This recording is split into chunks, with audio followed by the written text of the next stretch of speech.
Boa noite, gente. Boa tarde, bom dia. Depende da hora que você tá assistindo, né? Mas eu tô gravando agora de madrugada, pra evitar o barulho também da rua, né? É quadro novo do canal, beleza? Esse quadro vai ser de mistérios, tá? Quadro de mistérios.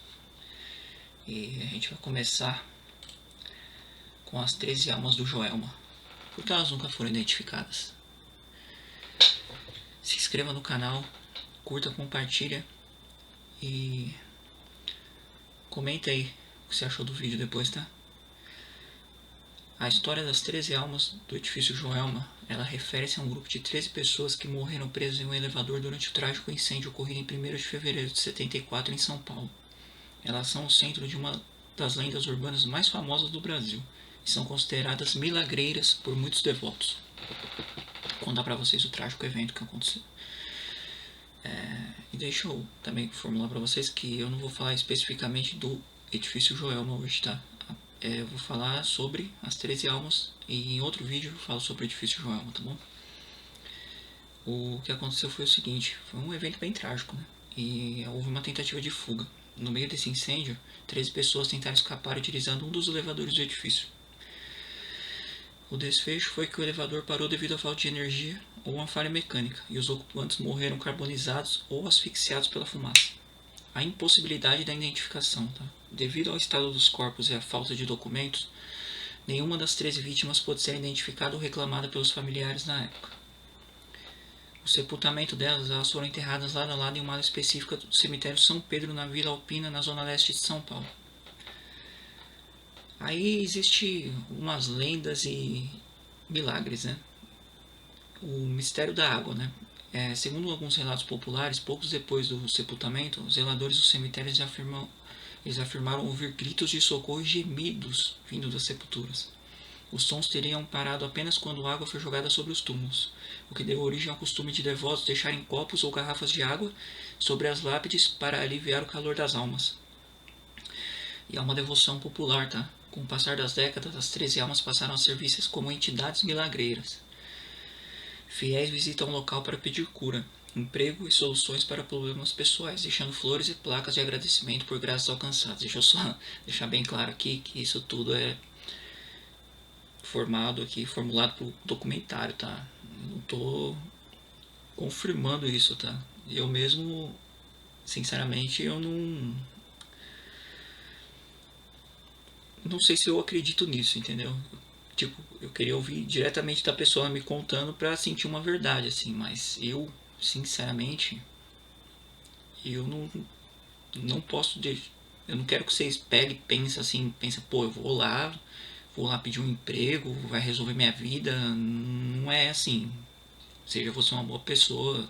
O que eu tô dizendo é que faz parte aqui do que eu juntei aqui pro documentário, tá? São fatos, isso desde criança eu escuto isso. Mas não tô incentivando a nada, tá? Só pra deixar claro aqui, porque vocês sabem, né? E tem um santuário, tá? Hoje os túmulos eles formam um santuário de fé que recebe centenas de pessoas, especialmente no dia de finados.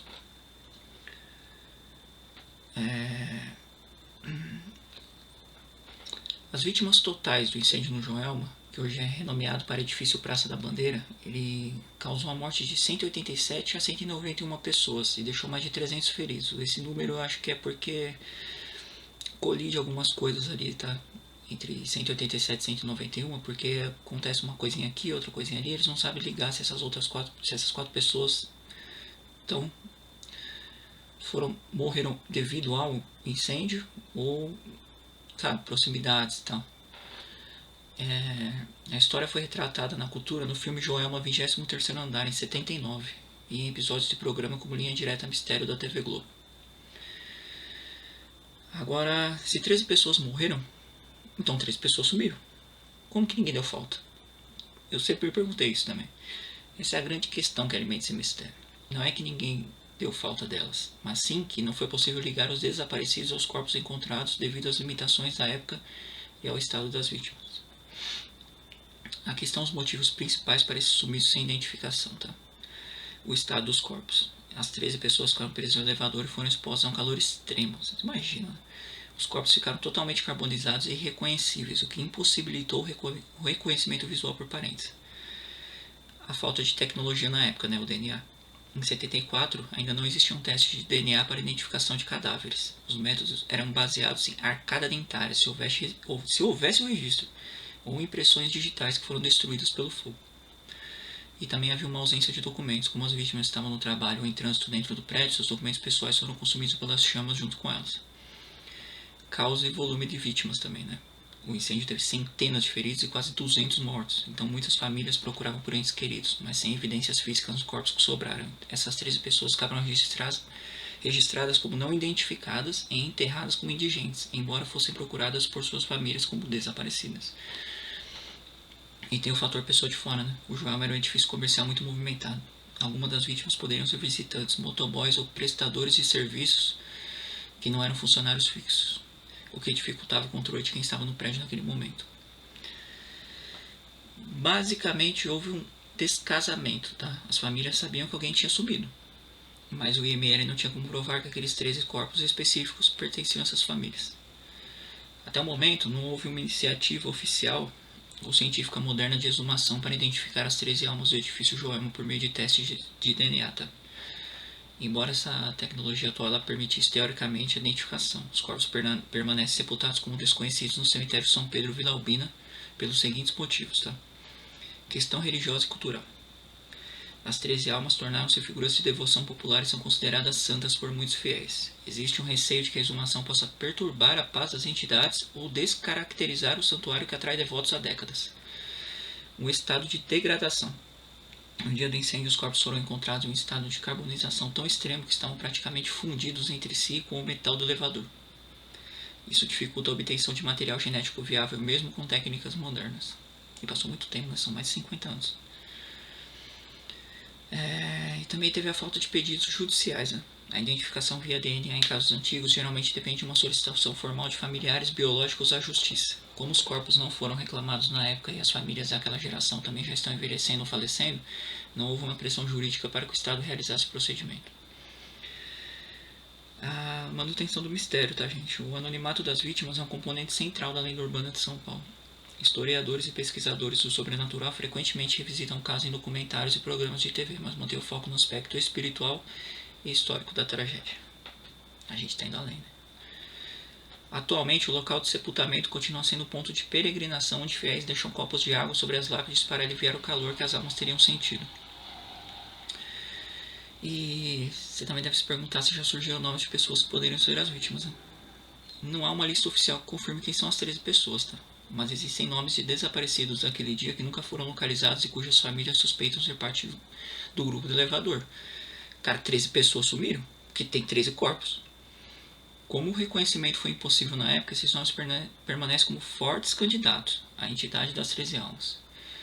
Alguns dos desaparecidos conhecidos, tá? Até hoje, alguns nomes são frequentemente citados em reportagens sobre o Joelma como pessoas que estavam no prédio cujos corpos nunca foram identificados por seus parentes. Eva Barbosa de Silveira, de 42 anos, é uma das desaparecidas mais citadas em registros históricos do incêndio. Gentil de Souza Rocha, de 53 anos, é outro nome que consta na lista de pessoas que nunca voltaram para casa após a tragédia. E há algumas outras possíveis identidades, embora muitos corpos tenham sido identificados, o caos e a falta de registros precisos de visitantes dificultaram a conta final. Além dos funcionários fixos do banco Crefisul, que ocupava a maioria dos andares, acreditava-se que entre os 13 pudessem estar entregadores ou motoboys, que estavam ali apenas de passagem pelo prédio, e clientes do banco, visitantes que não tinham veículo empregatício e cujas famílias demoraram a perceber o desaparecimento, ou não conseguiram provar que estavam lá.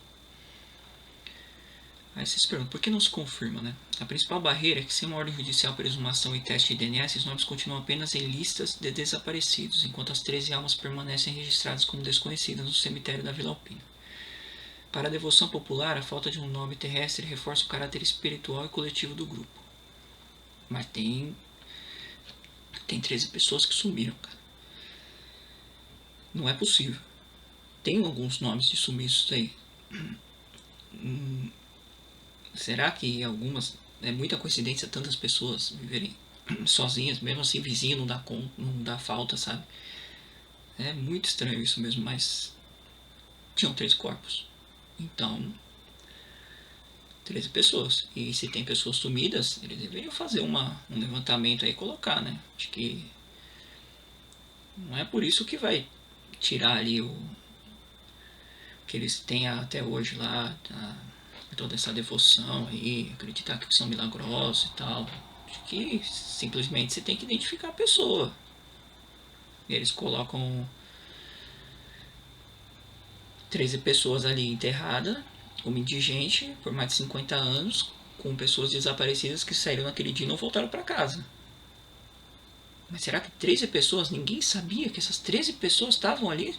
Ninguém sabe, tipo, avisou o filho, a mulher, a mãe, o pai, falou, eu vou passar lá, vou ir lá. É muito estranho isso. Bom, os bombeiros eles encontraram os corpos após controle das chamas, durante a fase de rescaldo e busca por vítimas nos andares superiores. O cenário descrito pelos relatos da época foi um dos mais chocantes de toda a operação. Tá? Não foi a descoberta. Eles localizaram os elevadores parados entre os andares. Ao forçarem a abertura das portas, encontraram as 13 vítimas amontoadas no interior da cabine. Deve ter sido uma cena horrível. E nessa cena de horror, o calor dentro do fosso do elevador atingiu cerca de 700 graus a 1000 graus Celsius. Cara, é muita coisa, né? Devido a essa temperatura extrema, os corpos estavam totalmente carbonizados e, segundo relatos de equipes de resgate, alguns estavam fundidos entre si e com a própria estrutura metálica do elevador. A identificação é impossível. A situação física era tão degradante que não havia qualquer chance de reconhecimento visual por meio de impressões digitais que foram destruídas pelo fogo. E algumas divergências históricas, né? Embora a lenda mais famosa diga que todos os 13 morreram abraçados no elevador, investigações e laudos de necrópsia posteriores sugerem que essas 13 vítimas não identificadas elas podem ter sido encontradas em diferentes locais do prédio, tá? Como garagens ou andares desabados, e apenas agrupadas para o sepultamento comum. No entanto, a versão do elevador permanece a mais difundida na cultura popular. Os bombeiros que participaram da ação, como o capitão Hélio Caldas e o tenente Lísias Campos Vieira, relataram em documentários posteriores que o Joelma foi um dos desafios mais traumáticos de suas carreiras, devido à precariedade dos equipamentos e à magnitude da tragédia. E agora eu quero saber a sua opinião. O que você acha de tudo isso? Você acha que eles realmente estavam todos juntos no elevador? E essa teoria aí de que eles podem ter sido agrupados e estavam em diferentes partes separadas do edifício? E você acredita que realmente eles fazem milagres? Você acha que realmente acontecem gritos lá? Porque as pessoas vão lá, os próprios coveiros, eles falaram que eles colocam copos de água, que eles escutam os gritos lá. Eu já estive nesse cemitério, que já morreu pessoas que eu conheço da família também, que já foram enterradas lá. E eu pude ver, tem um tempão já. E eu lembro vagamente, assim, sabe? Mas passa uma energia esquisita, porque você sabe que foi uma tragédia pesada, né? 13 pessoas morreram aí num calor imenso ali, se juntaram, se fundiram. Cara, isso é terrível. Eu quero saber a sua opinião. O que você achou do mini documentário e também o que você acha disso, de tudo isso? Me conta, porque tem muita... A cabeça da gente quando é mistério vai... expande, né? Eu quero a sua opinião a respeito disso. Se você acompanhou na época, se você viu quando era criança, escutou, né, quando era criança igual eu, assim, relatos de quem viu, assim, pela TV, né? Ou até se você conhece alguém que participou disso, que viu, né? Porque muitas pessoas sobreviveram, muitas. Mas muitas pessoas morreram também, né? E ficou um trauma, né? E é isso. A gente se vê no próximo vídeo. Um abraço.